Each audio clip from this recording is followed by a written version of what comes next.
2025 March മാസം 27-ാം തീയതി വ്യാഴാഴ്ച ദിവസം. നാളെയും തുടർന്നുള്ള ദിവസങ്ങളിലും നിങ്ങൾ അറിഞ്ഞിരിക്കേണ്ട പ്രധാന വാർത്താ അപ്ഡേറ്റുകളാണ് ഇന്നത്തെ ഡെയിലി അപ്ഡേറ്റ്സിൽ ഉൾപ്പെടുത്തിയിരിക്കുന്നത്. വാർത്തകളിലേക്ക് പോകുന്നതിന് മുമ്പ് വീഡിയോ ഒന്ന് ലൈക്ക് ചെയ്ത് കാണാനും മറ്റുള്ളവരിലേക്ക് ഷെയർ ചെയ്യാനും ശ്രമിക്കുക. ഈ അധ്യയന വർഷത്തെ SSLC പരീക്ഷകൾ ഇന്ന് സമാപിച്ചു. ജീവശാസ്ത്ര പരീക്ഷയായിരുന്നു ഇന്ന്. 2964 കേന്ദ്രങ്ങളിലായി 4,25,861 വിദ്യാർത്ഥികളാണ് ഈ വർഷം SSLC പരീക്ഷ എഴുതിയത്. ഗൾഫിലെ 7 കേന്ദ്രങ്ങളിലായി 682 പേരും ലക്ഷദ്വീപിൽ 9 കേന്ദ്രങ്ങളിലായി 447 പേരും പരീക്ഷ എഴുതി. +2 പരീക്ഷകളും ഇന്ന് സമാപിച്ചു.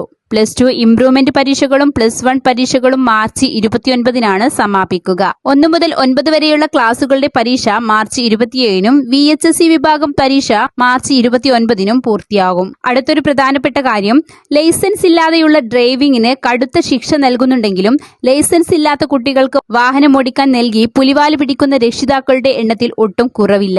ഇത്തരത്തിൽ നിയമവിരുദ്ധമായി വാഹനമോടിക്കുന്നതിനെതിരെ പോലീസും മോട്ടോർ വാഹന വകുപ്പും സ്ഥിരമായി ബോധവൽക്കരണം നടത്താറുണ്ട്. സ്കൂളുകളിൽ അവധിക്കാലം ആരംഭിക്കുന്നതിന് മുന്നോടിയായി വീണ്ടും ഒരു മുന്നറിയിപ്പ് നൽകിയിരിക്കുകയാണ് മോട്ടോർ വാഹന വകുപ്പ്.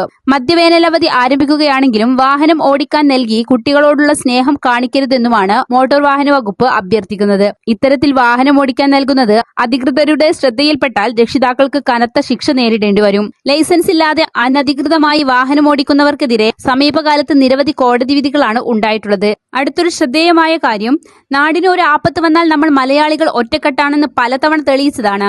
അങ്ങനെ ലഹരിക്കെതിരെയുള്ള ഈ പോരാട്ടത്തിൽ പൊതുജനങ്ങളുടെ സഹായവും അത്യാവശ്യമാണ്. പ്രധാനമായും 2 മാർഗങ്ങളിലൂടെയാണ് പൊതുജന ലഹരിക്കെതിരെയുള്ള വിവരങ്ങൾ കൈമാറുന്നത്. യോദ്ധാവ് എന്ന വാട്സ്ആപ്പ് നമ്പറിലും ആന്റി ഡ്രഗ്സ് കൺട്രോൾ റൂം നമ്പറുകളിൽ വിളിച്ചും അറിയിക്കാവുന്നതാണ്. ലഹരി ഉപയോഗമോ വിപണനമോ ശ്രദ്ധയിൽപ്പെട്ട സ്ക്രീനിൽ കാണുന്ന നമ്പറിലേക്ക് വാട്സ്ആപ്പ് വഴി അറിയിക്കാവുന്നതാണ്. അടുത്തതായി, സാമൂഹ്യ സുരക്ഷാ ക്ഷേമ പെൻഷനിൽ കേന്ദ്രത്തിന്റെ വിഹിതം കാലതാമസം എടുക്കുന്നതായി മന്ത്രി അറിയിച്ചു. 200 രൂപ മുതൽ 500 രൂപ വരെയാണ് വിവിധ പെൻഷനുകളിലെ കേന്ദ്ര വിഹിതം.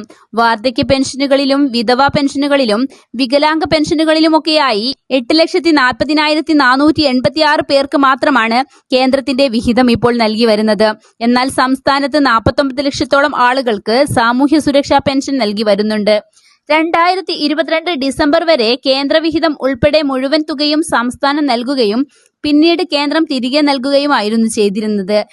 ഇതിലിപ്പോൾ കേന്ദ്രത്തിന്റെ കുടിശ്ശികയായി 600 കോടി രൂപയുണ്ട്. കേന്ദ്രത്തിന്റെ വിഹിതമായ 200 രൂപ മുതൽ 500 രൂപ വരെയുള്ള തുക ക്ഷേമ പെൻഷൻ ഉപഭോക്താക്കളുടെ ബാങ്ക് അക്കൗണ്ടിലേക്ക് എത്തിക്കുന്നതിനായി കേന്ദ്രം കാലതാമസം വരുത്തുന്നുണ്ടെന്ന് മന്ത്രി നിയമസഭയിൽ അറിയിച്ചു.